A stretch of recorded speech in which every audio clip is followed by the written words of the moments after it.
Hey everyone, so we're going to be talking today about serving and supporting customers daily in a rapidly growing and changing online company and the challenges and the growth and quality and the responsibilities of overseeing it all. We're going to be talking customer support with the ClickFunnels Director of Customer Success, Mark Bangerter, and in this episode of We Give 110 Heroes.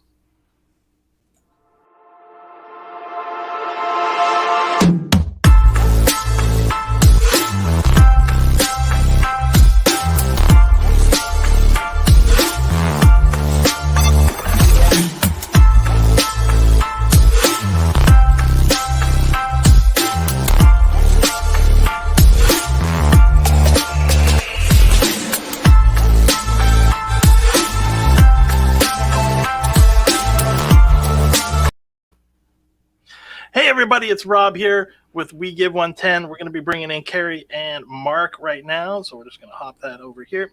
So welcome, Mark, to the show. We're going to be talking with you about customer support and your journey with ClickFunnels today, and I just wanted to do a little bit of an introduction to Mark. Mark has started with ClickFunnels, was the Director of Customer Support, and then has now taken on a new role of Customer Success. The Director of Customer Success. And this is very exciting for you. And it's also very exciting for us as well, because this is something that, as you said, is a new idea for a lot of SaaS companies. And we're excited to hear what, this guy is coming, like with the whole ClickFunnels community, and a lot of people say we're a cult, but we're actually just a lot of really enthusiastic people in a community.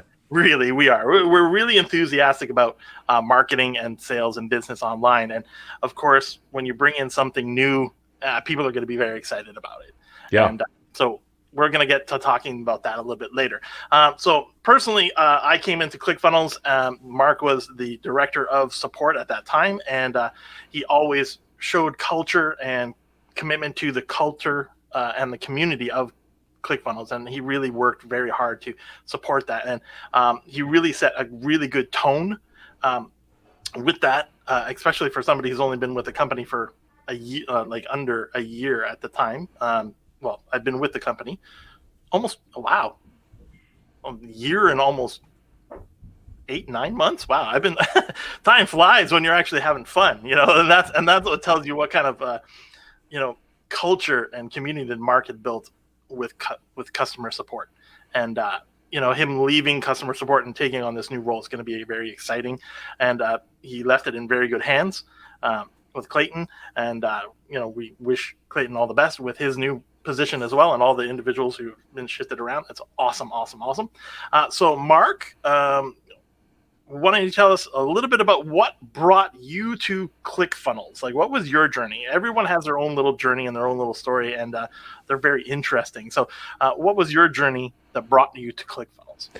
Yeah, so I could go back really far, but I actually got into internet marketing in 2010. I actually have a master's degree in internet marketing. I don't recommend you do it though. Just very expensive and really geared more towards like working at a big corporation, right? Working on an advertising team. That's really what it was set up for. Definitely just follow Russell, read the books. You're going to get, honestly, with the OFA challenge, you probably get 1,000 times more relevant education than I got with my master's degree. Even though it's kind of cool to say I have a master's degree, right? But anyway, so yeah, about 11 years ago now, kind of started on this journey in internet marketing. I was actually in real estate at the time. I was selling real estate, and I was like, hey, this internet thing seems like it's going to be pretty big. I should probably look into marketing myself as a real estate broker online. And so I started studying about internet marketing, and I was like, wow, I actually like this internet marketing thing a lot more than I like real estate. And so I ended up moving. I started working with a good friend of mine, and we were essentially working as an agency. We created our own products. We worked with clients. We sold various supplements. We actually sold fitness equipment for a while, and we'd go to events and different things.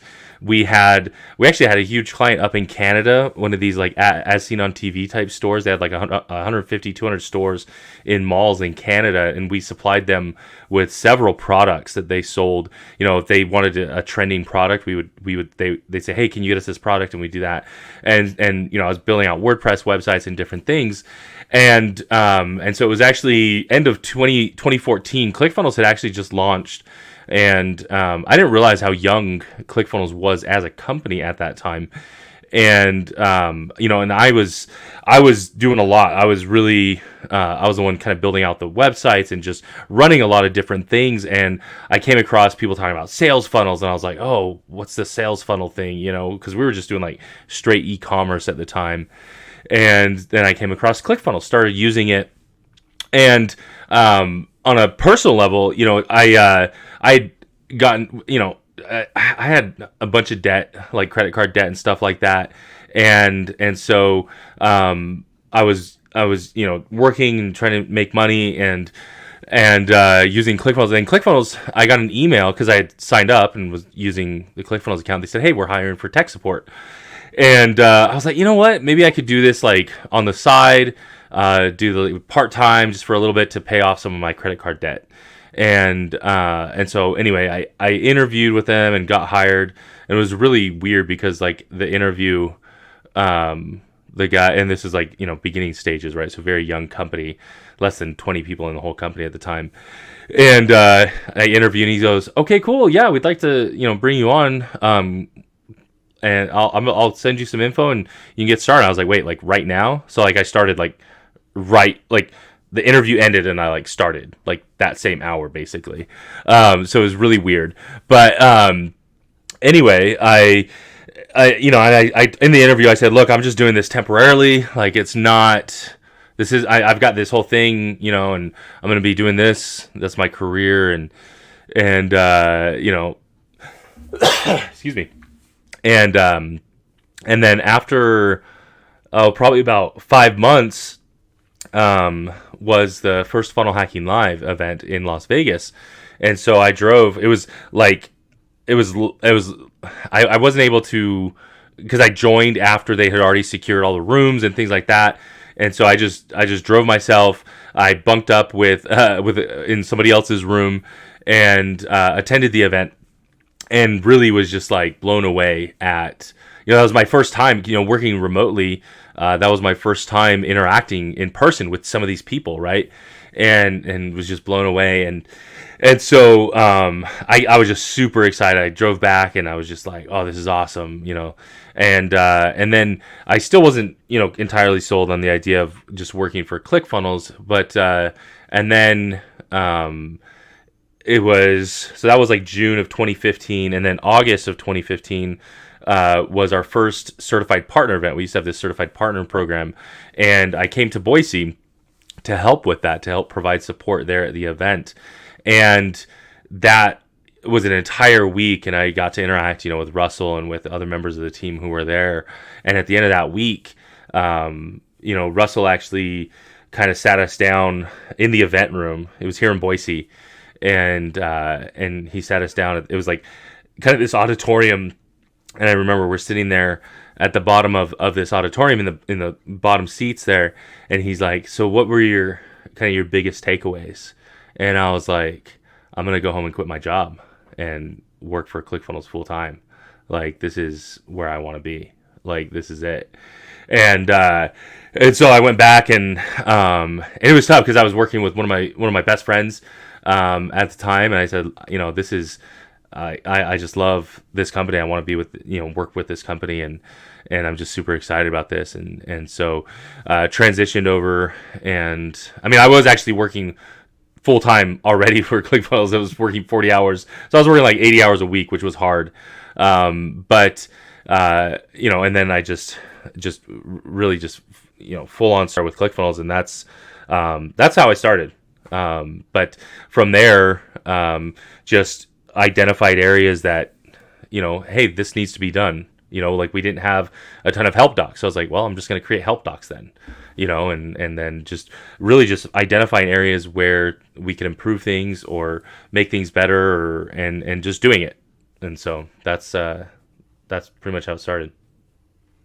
Yeah, and I mean, you did an amazing job. You took it all that time. You got up there, uh, and the fact that you got a chance to meet Russell. A lot of people don't get to meet Russell face to face and have that chance to really feel his presence and see Yeah. how he does things. Connected. And that changed your mind, and it focused you on doing this, and he has that ability to change the way you look at things, especially the marketing and the online marketing aspect of it. And it's very interesting because I have an e-commerce diploma, like for e-commerce, like Microsoft solution developer, and that I'm supposed to be able to make all these wonderful websites and sell all your stuff. And I never applied it because I used it. It didn't really work very well, but I didn't have that marketing side. And then once my friends Chris and Kevin, David, they talking to me constantly, ClickFunnels, ClickFunnels, ClickFunnels, ClickFunnels, ClickFunnels. And I was like, okay. And then after about 2 years, I finally applied. But that's my long story there as well. But yeah, it was so cool. And then you made the help documents. You started doing the videos online, and actually those videos actually kind of brought me in because I was seeing those videos, and then I saw them change and all that stuff. And then it's kind of funny that it's a full circle now that I'm the guy making those videos, which is awesome. And I mean you have affected people and changed their lives as well. I mean, what you've done and educated people and showed, and you went that extra 10% to make sure that there were help documents and videos and talking to people and putting yourself out there. So a lot of these people who are walking across the stage getting these 2 Comma Club and 10x and stuff like that, you were a big part of that. And so I've had a couple of experiences with that actually, where one that was was very touching for me, and another one that's just kind of funny. But the first one, like this guy, I had posted something on Facebook, and he just commented and said, you're the reason that we have been successful with ClickFunnels. And these guys running multi-million-dollar businesses, and he's in the 2CCX and these different things, and it was just I was like, wow, that's awesome. And he was just so grateful and sincere. And then another one was kind of funny. Actually, I was just in the help desk, and I saw a name in the help desk, and it was I don't know, I'm not gonna say the name, but it was a guy who is famous in the fitness world for these at-home workout DVDs, I'll say. And I was like, could it be the same guy? And so I clicked on it. I was like, okay, this guy's using ClickFunnels. And so I messaged them. I was like, hey, let me help you out with this. Let's jump on a call. And so we jumped on a call. And it wasn't that guy. It was the guy that he had hired to set up his ClickFunnels and stuff for him. But the guy I was talking to, he was like, is this Mark, the one that's done the help desk videos? And this is I haven't made a help desk video in 5 years, And he's like, oh man, I learned how to use ClickFunnels late nights hanging out with you. And I'm like, okay, it's getting awkward, but it's cool. Thanks. So it's just kind of funny. And so, I wanted to pivot right here into that gave us a little bit about your backstory, where you came from before you came to ClickFunnels. And what I'm really focused on at We Give 110 is commitment. That is one of our core cornerstones at We Give 110. And it's one thing that's always on my mind. And so I read a quote the other day, and I want to get your opinion on what commitment is to you. But this quote says, feeling is more powerful than hearing. Your team must feel your commitment, not just hear it. And so, hearing that statement, leading hundreds of people at ClickFunnels in the support department, you talked about being committed to just doing whatever was necessary back then. How do you view commitment? What is your framework for commitment? Well, I think as a leader, I mean, I don't know if I have a framework necessarily, but just as a leader, like you have to be willing to do whatever you ask of anybody, right? Like being a leader doesn't mean you just get to delegate all the crap that you don't want to deal with. That mean like yeah, and maybe you get to do that, but like you need to be willing to do it, right? And you have to know, you have to understand what it's like to deal with that. I mean that empathy plays into that, right? Where you can't really ask someone to do something unless you've dealt with it yourself. And so, I mean, commitment is just being willing to do whatever needs to be done. And so, I mean, as the director of support previously, like I could have just sat back and be like, well, there's a lot of tickets. Someone needs to take care of that. But I would jump in. I wanted to know how customers were doing. I would start answering tickets, and I mean, there was times I may have or may not have cherry picked tickets just to, because maybe I didn't want to deal with a long running issue potentially, but I mean, it's I mean, you have to be willing to just do it. It's like there's actually a book I just read from Simon Sinek, Leaders Eat Last. And he talks about exactly that, and the example he gives in the beginning of the book. And I've never served in the military, and I'm grateful for those who have. But he gives the example that in the military, I don't know if it's a specific branch or not, but it's the enlisted soldiers who eat first, and then the officers come in, they eat, and and so that's kind of the setting for the book. But really, it's as a leader, you have to be willing to do whatever you can for your team, and not ask them to do anything you wouldn't do yourself. Yeah, I love when Russell sent out that extreme ownership. I read through it. My favorite chapter is chapter 11, when they have to make the decision, like to protect their assets as they're walking through downtown Iraq. And it's you got to make the hard decisions, right? Sometimes the easiest path crosses the hardest decisions that you're ever going to have to make. And so as you were going through, coming to ClickFunnels, what were you giving up? Like you were transitioning, but what did you have to give up? What were you struggling with at that point? Or was it an easy transition for you to commit to? No, it wasn't easy at all. Honestly, I mean, it was, well, for one, you're giving up, you're sacrificing something you're comfortable with, right? I think but that's necessary for growth, right? You have to get outside of your comfort zone. Part of, when I first started working for ClickFunnels, I was living in California. That's where I grew up. That's where, our, family, friends, everyone was. And then I came up here to Boise for that event, and I was like, I want to move to Boise. I want to be close to, ClickFunnels headquarters. And so we ended up moving up here. And so, kind of leaving behind everyone we'd known, all that we were comfortable with, for something new. And it was really good for us. It was a good move for us, and really just we're grateful for that opportunity that we've had to move here. But I mean, it was a massive life change. It wasn't just a small thing. Moving across. I mean, not across the country, but 1,700 miles or something like that, right? And it's a massive change. And now there's snow here, and I grew up with not having any snow. But yeah, and then acquiring new skills and stretching outside your comfort zone, all that kind of stuff. Yeah, I mean it's a big change. I mean, I went from South Korea back to Canada just to make that transition to come over to ClickFunnels, and then now I'm back in South Korea, and I got stuck here because of COVID. It's interesting the things that you have to give up, and just to make those changes and to be comfortable. And and succeed and move forward. And you've definitely made the right choice in moving, and everything that you've worked towards.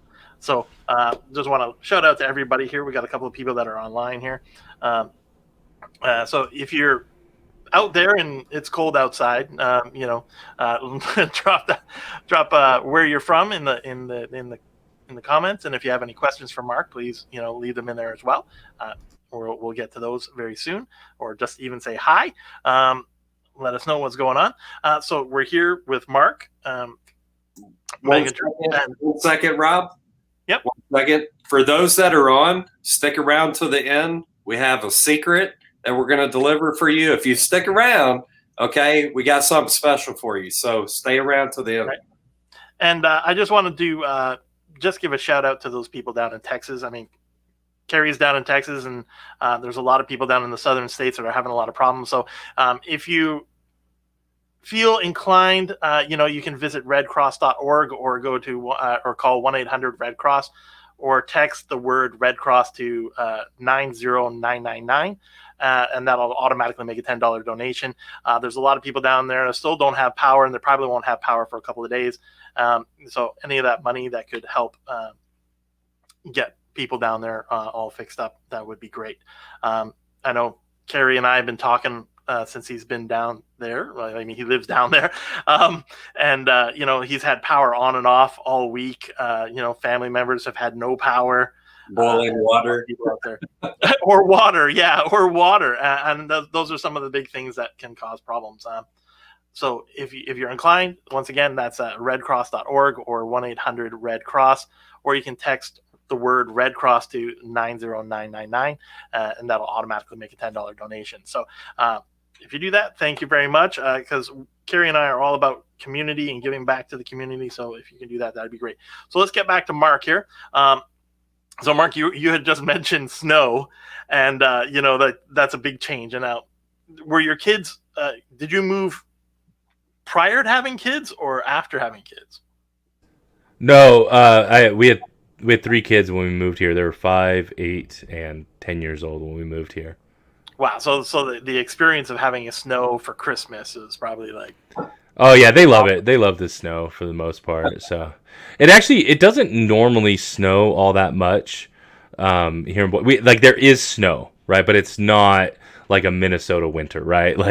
But there is snow. But the first winter we were here, it was crazy snow. I don't think it was as bad as what's going on in Texas right now, but they weren't prepared for it here either. So roads didn't get plowed and things like that. So since then, that was 2016, 2017. Since then, they've been plowing for even just real light snows and just staying on top of it. And so we got a pretty good storm this past weekend. Got about 12 inches of snow, and but they were still. They were ready for it. So I think that's one of the struggles, for down in Texas is that doesn't happen, right? There's no snow plows. Who has a snow plow in Texas, right? That's not a thing. So, it's rough. How can you be prepared for something that you would never expect to happen in your life, right? The crazy thing about it is we knew it was coming. We were talking about it before it even happened, but I don't think anybody realized what was about to happen afterwards, right? It's just how do you react to that? Yeah, no, I've seen people and I can't even imagine. It's got to be so hard dealing with that. So yeah, and so I made a post last night. It's you can have a fixed or a growth mindset in this situation, right? And you can look at it as an obstacle, or you can look at it as an opportunity, kind of like you've always talked about in support, right? This is an opportunity for me to help the customer. And so I wanted to transition into the next part, which is character and routines. And this is a big part of keeping your word, right? Doing what you said you were going to do. And a big part of how we do that at We Give 110 is making sure that we commit to a deadline, not a timeline, right? We're going to hold ourselves accountable. We're going to commit to this. And so what on a daily basis builds your success? What are your routines?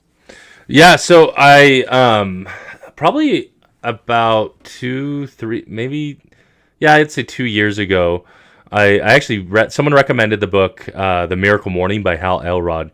And so I read it. It's a pretty quick read. I mean, you could read it probably in an hour and a half, and it's very actionable. Lots of good stuff that you can take action on, and he gives you a morning routine. And so I started implementing that, and then I modified it for myself, because it wasn't, there was some things I did and didn't like, but basically for me, I actually wake up at 4 a.m. almost every day. I like to sleep in on Saturdays, just get a couple extra hours of sleep.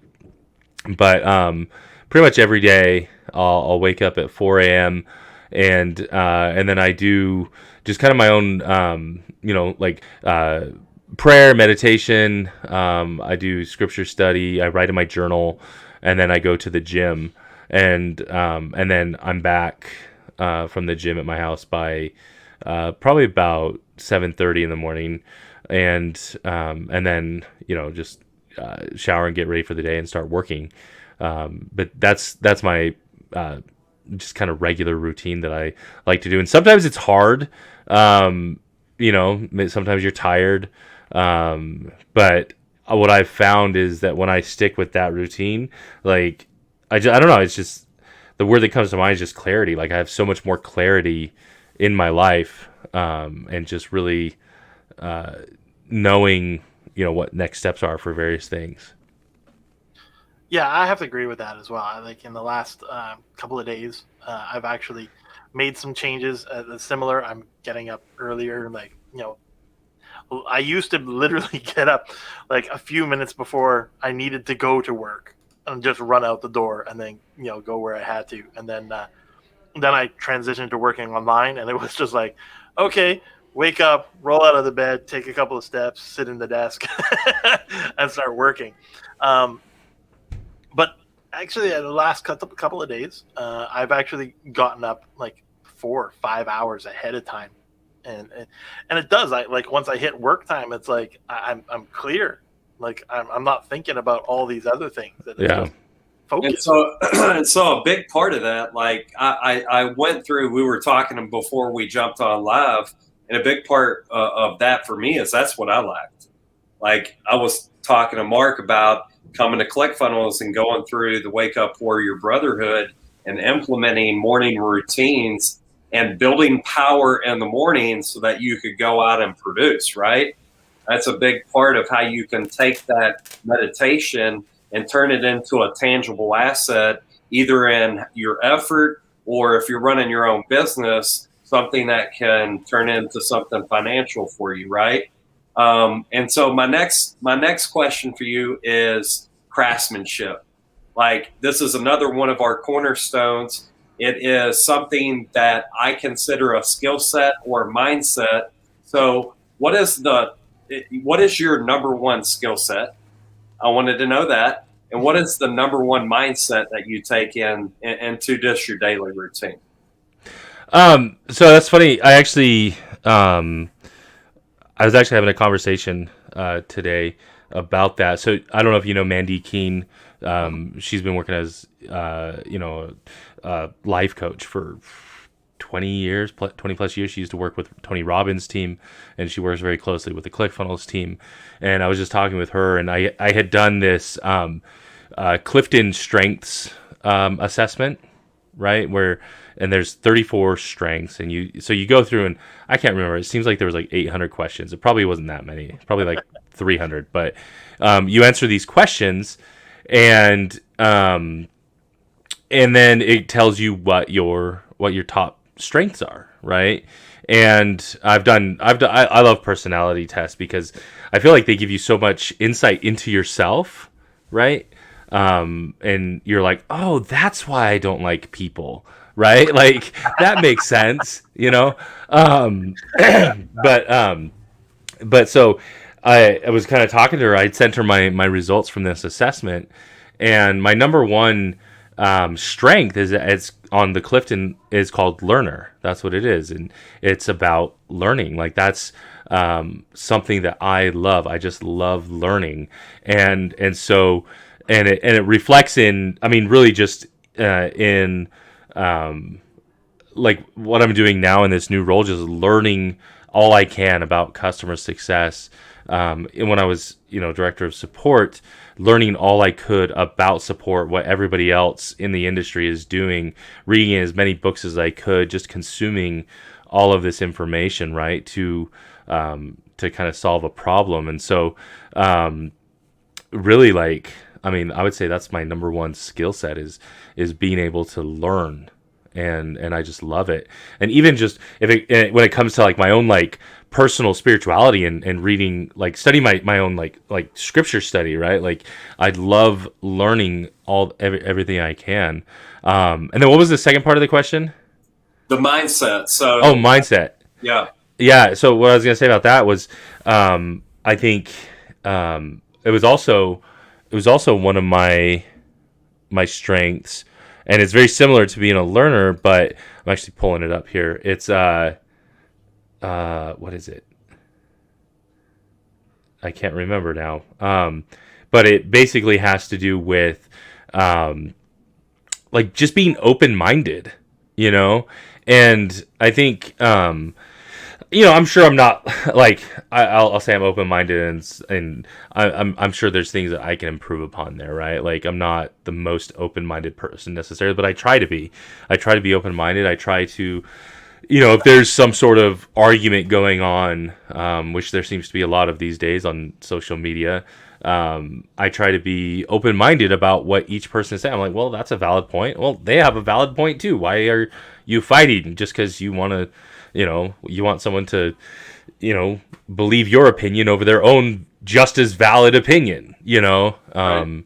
And so, yeah, I think mindset, being open-minded is critical. Like you have to be willing to accept that not everybody's going to agree with you, and that's okay. I think that's a skill that's been lost. The ability to agree to disagree.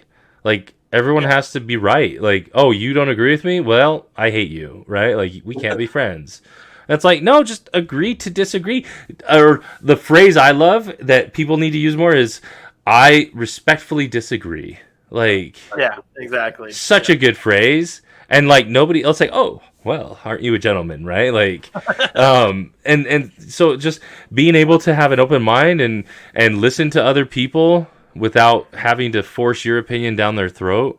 I think having that mindset of just, being willing, right? Just being willing to listen. And yeah, I think that's critical. And it's funny that you mentioned like the open mindset, because Carrie and I were actually talking about this. I think it was last night. And we were talking about like traveling. Yeah. And I know you taught English as well for a time. I taught English, of course, for the last 14 years. And traveling and seeing the world, and it does change your mind about how you see things. It's like we talk about the worldly ideas, and you go to another country and your eyes are open because you're more attentive to what's around you, and that open-mindedness, and seeing what's good, what's bad. And a lot of people who haven't traveled, they only see what they see every day. Yep. Yeah, there's actually a word for that. I think, let me two words. One is ethnocentrism, and the other is a good word. It's jingoism. It's kind of a funny word. Jingoism. Yeah. I have to add that one. It's actually, extreme patriotism, especially in the form of aggressive or warlike foreign policy. But well, maybe not so much. but no, it's like it would be like me saying, well, because I'm American, like everything I say is the right way. Like, right, yeah. You don't accept other people's cultures, right? You feel like yours is the only culture. I think honestly, I think everybody should travel outside of their own country. Like at least one. At least yeah. One. And not just on a vacation, because that's and live there. Yeah, you need to live in another place at least a month and experience. I mean, I lived in South America for 2 years. I lived in Uruguay, and then I lived in China for 6 months and taught English. And I mean, just being able, and honestly, even between those two countries, like between Uruguay was actually a lot more of a Western civilization, a lot more Western culture, very, much more similar and that's exactly what the I US. said. You have to go to another continent almost. Yeah. Actually, I mean, yeah, South America is another continent, but it's still linked through that Western idealism. Yes, yeah, and it's different culture, but I mean, going to China, I felt like I was on Mars.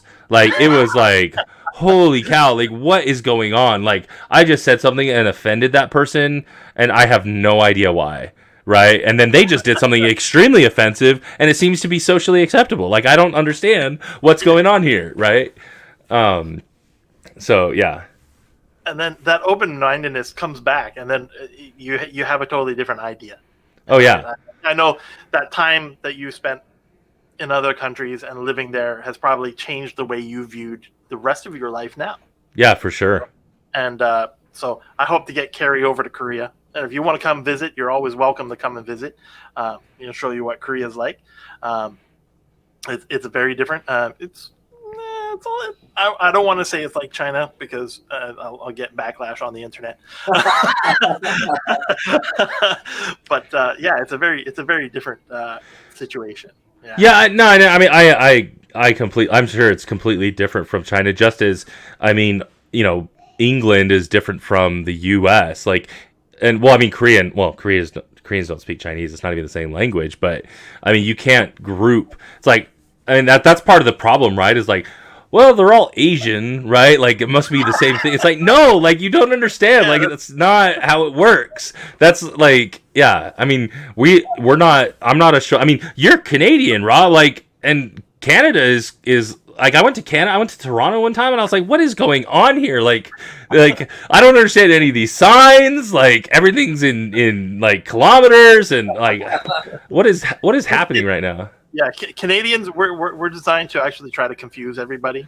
Yeah, we drive in kilometers, but we measure distance in hours. Like, hey, you want to go from Toronto to Montreal? Okay, how far is that? That's about 8.5 hours. Well, so the funny thing is, when I was in Toronto, though, is it's sneaky. It sneaks up on you because you're like, the signs are in English, but I have no idea what it says. Like, I don't even know what that word means. That's not how. That's like getting on the freeway. Like getting on the freeway here in the U.S., the sign says merge, but in Canada it says squeeze. Like what? Like squeeze what? What are you talking about? Like, you want me to squeeze? Like, it doesn't make any sense. So. It's so true. Yeah. Squeeze left, squeeze right. Yeah, but I mean, it's the same. Like, you come here and you'd be like, merge? What do you mean merge? Like, yeah. Yeah, and that's one of the fun things about traveling and going over to other countries. Yeah, and yes, being from Toronto, I know exactly what you mean. It does sneak up on you. But I mean, I've traveled to the United States as well, and yeah, I had a funny story, and it was simply just different language between the two countries, and it could be something as simple as I tried to buy what Americans call a corn dog. Right? You guys call it a corn dog. It's very, very familiar to you. In Canada, we call it a pogo because that was the name of the brand that made them, right? So it's like, if I say Kleenex, you guys go, oh, Kleenex is a tissue. Okay, I got that. Yeah. But it's the same idea. So I was down there and I was like, can I have a pogo? And the lady's like, what? The pogo. And, what? And my friend's standing beside me and he's like, the pogo right there. Yeah, you definitely are not going to get that at the state fair in Texas, right? You're going to get the massive corn dog. It's going to be like 18 inches long. The biggest you've ever seen. The flip side of that is, when in Korea, they don't call it a corn dog and they don't call it a pogo. They call it a hot dog. A corn dog's a hot dog.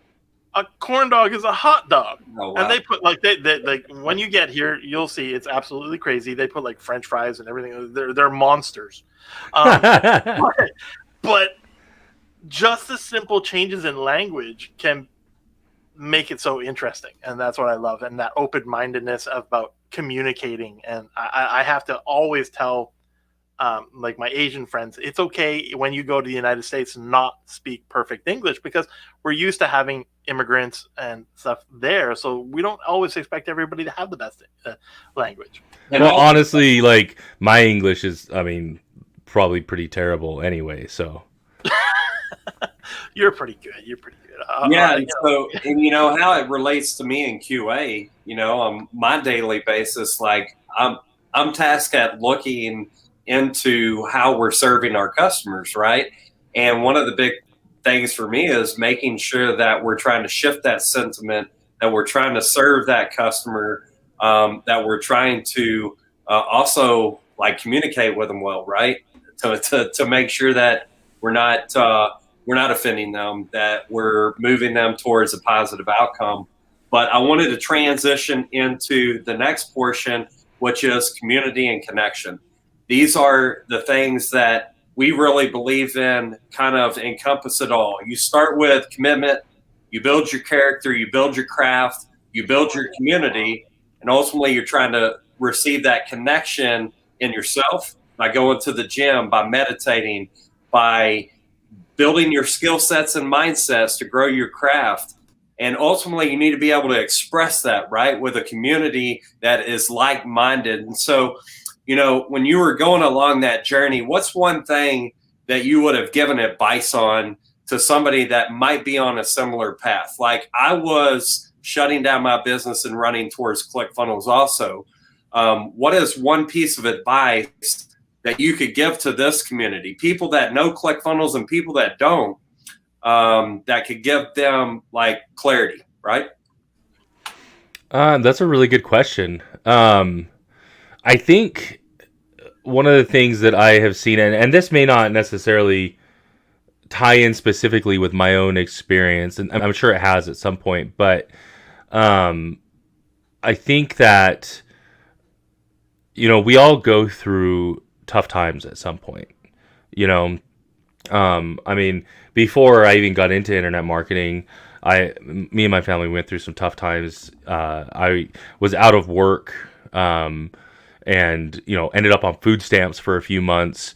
And, you know, kind of like, I feel like rock bottom for me. I know there's people in definitely worse situations, right? But I think everyone goes through a tough time at some point, no matter where you're at in life. And I think that what I would say, you know, with regard to community and connection is, and I don't know if this is just men, we have a tendency to do this, but when we hit those hard times, we tend to just kind of like shrink in on ourselves, right?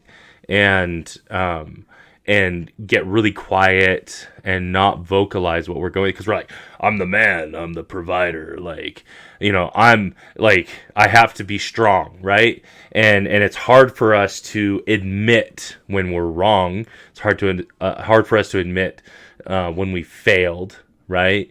And so anyone who is going through whatever it might be, in good times or bad times, just make sure you're opening it up to somebody, right? Because, and especially, I mean, like there's like with everything that we've gone through, is not even as a country, as an entire world over the past year, like we've all gone through the same crap. Like reach out, you know, and talk to somebody and connect. There's somebody out there who's willing to listen and someone you can connect with. And that connection is what's going to help you thrive and realize that it's okay, right? That you're going to get through it, that you're going to be strong, and that you're going to come back on top of things. And so, yeah, I don't know. Got a comment from looks like a brother, or is that's my dad. Oh, that's your dad. Awesome. Yeah. Dad. Awesome, Roger. I appreciate you tuning in. He says, I love listening to your success story. Very uplifting and very inspiring. So awesome, Roger. We appreciate that. Well, cool. Go ahead, Rob. Take it into the next question. Okay, so are we going to go into the lightning round? Okay. Lightning round! Okay, so lightning round is we're coming near to the end here, so we just want to do something a little fun with you, Mark. So we're going to ask some quick questions to you. Throw out your ideas. If you want to expand on them, feel free to do that. So the first one we're going to ask is texting or talking? Ashamedly texting. Like, yeah, it's just easier. It's so much faster. So, but I do shake my head at like the youth, the teens that like just constantly text. I'm like, just talk to each other, and I'm like, as I'm sending a text to someone, So Yeah, yeah. Being a teacher from the time when smartphones entered the market, and then watching how it changed, and the language that people use, and the evolution of like text talk. I had students writing sentences. I was just like, "What is this?" And like, "That's this and this." And I go, "Yeah, but that's not English." yeah. So I graduated high school in the year 2000. So I am technically a millennial, but like like the barely qualified, and I'm like, I don't feel like a millennial. Like, I feel old. Like, I don't feel like a millennial. Like, I grew up. We didn't have cell phones when I was a kid. Like we had dial up. We didn't get internet till I was in high school, and it was dial up. And it's like, Mom, get off the phone. I'm on the internet. Like, we had this one. It was huge, man. It was like, you remember the one that Zach Morris? Oh yeah. Saved by the Bell. So I had one of those. Nice. That was so cool, man. I picked up Anna, my wife. We went to the movies. I came out. My window was busted, and they stole my Zach Morris phone, man. Oh man, that's rough. So pissed. That's so good. Yeah, the suitcase phones. Yeah. Yeah, and now we live in the world of like we've actually surpassed Star Trek, where they were they had the flip communicators, right? Now we think those people who have those phones are old, right? Right. Yeah. That's what is it, number 3 or 4 when what's the guy that goes and he tries to speak to the computer? Oh, that was Coming Home. Yeah. Yeah. When they had to pick up the whales, and he picks up the mouse and he goes, "Hello, computer." Hello, computer. And then he's like, "No." Which is funny because they've just figured out transparent aluminum. They've actually just figured it out. Crazy. So yeah, that's crazy. Funny tie around. Okay. Next one. Favorite day of the week, Mark? That's a good question. I'm gonna say Saturday. Like Saturday's it's a great day to just recharge and spend time with the family. And yeah, so we play a lot of games as a family, and we'll go out and do stuff, and so yeah. That's cool. Okay, nickname your parents or friends used to call you. Now, Dad, you're listening, so if he tries to flub, I'm not going to tell you what my dad still calls me. But when I was in high school, so I grew up in Southern California, and predominantly Hispanic community, and so all of my friends in high school were Hispanic for the most part, and my group of tight knit friends, right? And so then this one kid, he transferred to our school, and he knew some of the other guys already, but he didn't know me, and he didn't know my name, and so he just started calling me white guy, and so that became the thing. Like, everyone just started calling me white guy. Like, I was the white guy. Like, I was the token white kid. Yeah, so. That's awesome. Oh, man. Oh, I can just imagine. All right, so favorite movie of all time? There's 2. I'm divided. The Fifth Element with Bruce Willis. Yeah. And Willy Wonka and the Chocolate Factory. Oh. That was old or the new? old Gene Wilder. Definitely the old one. Definitely. Yeah. I don't hate the new one. I think actually the new one I think Johnny Depp did a great job, and it's a little truer to the book itself, but I just love the old one. Yeah. The old one was just awesome.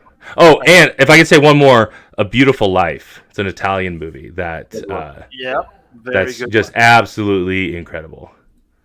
Yeah, this is an awesome one. What's going on here? Okay.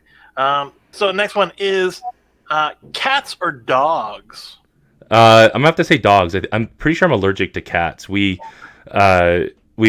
cat sat. Is that how you'd say that? We watched a friend's cat, and I was just like I was like all congested and like I get breathe. So I'm pretty sure I'm allergic to cats, but I do like dogs. We don't have a dog at the moment, but I do like dogs. Okay, cool. Okay, next one is what are your hobbies? So I have a really eclectic mix of hobbies. That you Um, do? Yeah. so I moved up to Idaho, so definitely got into guns when I moved up here. That's probably one of the more expensive hobbies you can have for sure. And then I also enjoy mouth music, so like the jaw harp, didgeridoo, um, basically instruments that don't require you to read music because I don't know how to read music. Um, Same here. and then just recently, I actually started playing Dungeons and Dragons, which I really enjoy. So, Yeah. super eclectic. Like I was a football player in high school, but I was also in theater. So, like, but when I was in high school, I was like, oh man, those guys are nerds. And now I'm like, this is actually fun. I enjoy this. So, Yeah, what was funny is when I first started at ClickFunnels, you would do your meetings and you would pull out the didgeridoo. yeah, You see it in And the so background. I There, would be pulling up. I would be pulling up the videos like around right before we sat down for dinner table, and the kids would huddle around, and they were like, "Who's that?" I was like, "That's my boss. And he's playing that real long instrument." I'm interviewing that guy, and they were like, "Oh, that's cool. He's the guy that plays the thing." that's funny. Yeah, so I guess I'm known for that now. Yeah. I also played bass in high school. Me and my best friend, we had a band, but it was just he played guitar and I played bass. We didn't even have a drummer, but like, yeah. So you could work it. I mean, you could yeah, work it. But I mean, it's probably better to be known as like the didgeridoo guy than the white guy. yeah, probably, yeah. All right. So next one is vegetarian or carnivore. Both. I actually most days. So I'm trying to eat a lot healthier, which means not getting fast food every day. And so typically I'll eat just vegetables and meat, like a ton, like probably honestly like 800 to 1,000 grams of vegetables, and I just put it in stir fry in a wok, and just cook it up with some meat, and that's my favorite. Makes me hungry. Yeah. Yeah. I mean, Korean barbecue. Yeah, that's all I got to say. Yeah. Right. Okay. Mountain climb or jump out of a plane? Or jump on a plane, sorry. Jump on a plane? Like take a plane ride? Yeah, like go climbing in the mountains or like go on a plane and go somewhere. Man, I'm not much of a hiker, but I probably actually enjoy being outdoors more than I enjoy being on a plane. But the planes can get you to further away places, so. You can fly a plane to go hike. That's true. I don't know. It's kind of a toss-up. Depends on the destination. Yeah. I mean, there might be some mountains that are kind of terrible. So. Giving presents or getting presents? I think giving. I get more joy out of giving presents. Funny story about that. My wife won't let me forget this. For Christmas one year, I gave her packets of seeds, like for a garden, like vegetable seeds. And I wrapped them up and I said, here's the seeds for your garden. I'm going to build you a garden in our backyard. And it took me like 2 or 3 years to actually finish the garden. She hasn't let me live that down. So. But did she end up planting seeds and having a nice Eventually, yes. Exactly. So Yeah. she should be very happy about that. Yeah. All right. So who inspires you? Oh, that's always a tough one. That's a tough question. I'm inspired by my ancestors, actually. Like I really enjoy doing like genealogy and reading about my ancestors. Like I've my great great grandparents who were pioneers and crossed the plains, forging new trails and things like that, and reading their stories. I have great great great grandparents who came over here from Europe and immigrated, and so I would say, yeah, just my ancestors, and being able to read their stories about what they dealt with and what their life was like. And my great grandfather, his story is really funny, and he would always get in fights when he was a kid, and his dad told him, like, you better not be getting in a fight, but if you do, you better win. Like, so just funny stories like that, and just being able to learn, and because it's like, these are people that I'm connected to. They're my blood, right? But I've never known them, and so being able to, I feel like getting to know them is getting to know a part of me. So. And that's the awesome part, just piggybacking on that, because we talked about, like, this is a big part of our routines now is journaling. You journal on a daily basis, so yeah, like, yeah. Part of what I do, actually, so I started doing this a couple years ago, is I don't set New Year's resolutions. I set an intention for the year, and so basically a word or a phrase that I want to focus on for the year. So this year it's gratitude. I want to just be grateful. And so as I'm journaling, I will try to write about, what I'm grateful for, about gratitude. And it's kind of gaming the system a little bit, but because I can just say gratitude, gratitude, gratitude in my journal. It's a digital journal. And then what I do at the end of the year, though, is I copy all of the text from my journal and I paste it into a word cloud to see what the biggest word is in the word cloud, to see if I, essentially achieved that intent for the year. So that's a very cool thing to do, and I think actually that's a really cool thing. I think that's a really cool idea. So if you make books out of it, right? I get them published. I have each year I get published through lulu.com, so I have a hardcover. I started doing that in 2018. I wish that I could look back at my ancestors and go through their journals, right? Because we can learn so much about their DNA, right? Yeah. What made them up? Why did they make these decisions? How did they deal with failure? Like, it tells us a lot about our lives, ourselves as well. Yeah. And I think that's a very important thing, is that if you do have an older member of your family, it's right now with the digital technology, go out, sit down with them, and actually talk to them about their life and their life. Man, like, I wish, because this is something I really just got into just a few years ago, and I wish for anyone who's younger, whose grandparents are still alive, like, I wish that I had taken the time when I had the chance to just sit down with my grandparents, because I was like, they're old, and I wish that I had taken the time. Like, what I did probably a year or two ago, sat down with my parents at Thanksgiving and I recorded them and had them narrate their own, like, history, right?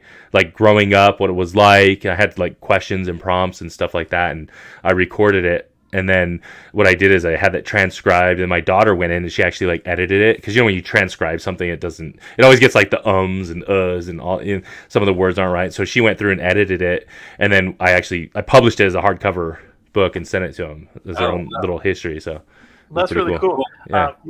I had a funny story about my grandfather. He got a letter from Edinburgh, and he was sitting there, and I think it was like Christmas, and my dad had just got a video camera, and it was just like, okay, let's just record everything. My dad this is his new toy, and he wanted to record everything. So my grandfather got this letter from Edinburgh, and he sat down with it, and my dad said, why don't you read it to us and then explain what it was about? So it was actually from one of his boyhood friends, and they were talking about how they were before World War II, and running around, and they were talking about he was talking about different people, and one of the people he mentioned was Sean.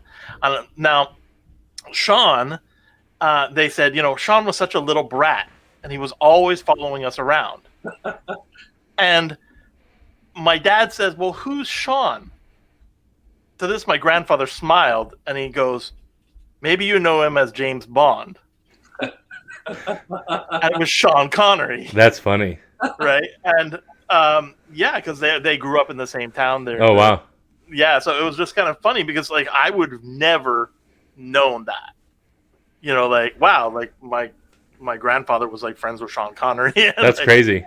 Yeah, you know, and there's so many things that you can learn from them. Oh, you know, yeah. like from your grandparents and stuff like that. Yeah, my own grandfather, he passed away when I was 7 years old, and so I never really got a chance to know him at all.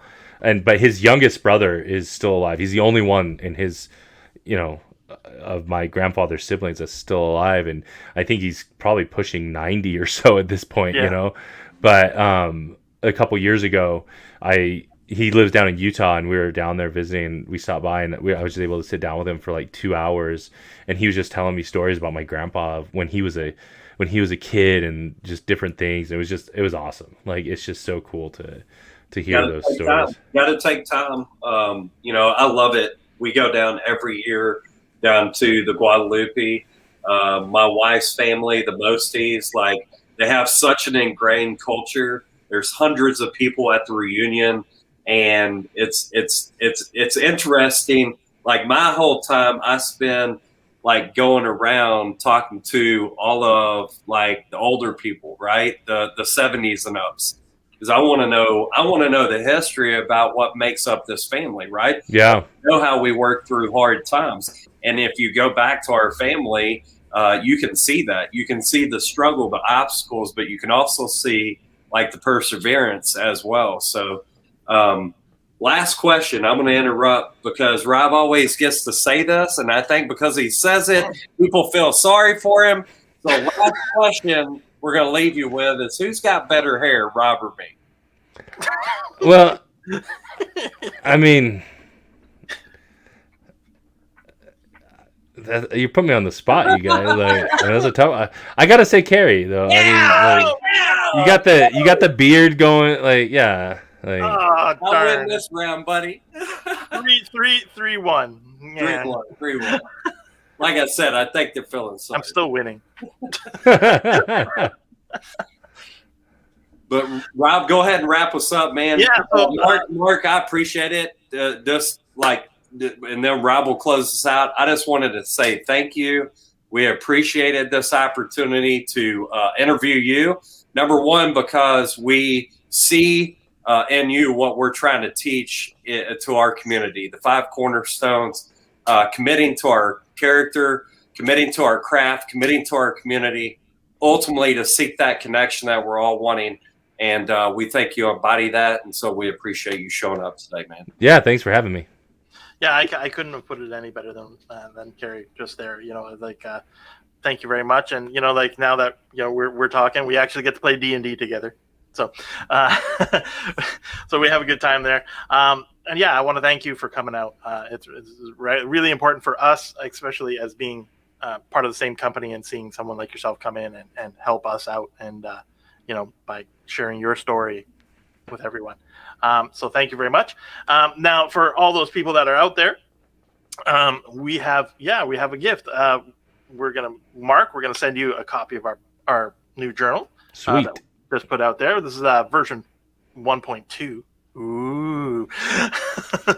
as we move along in its progression. And for those people who are still online and want to get a copy, it's absolutely free. We give this away free as a part of our way to reaching out to help people in our community and those people around us. All you have to do is go to wegive110.com, and I think we should be okay. If not, go to wegive.com, wegive110.com/journal, I believe it is.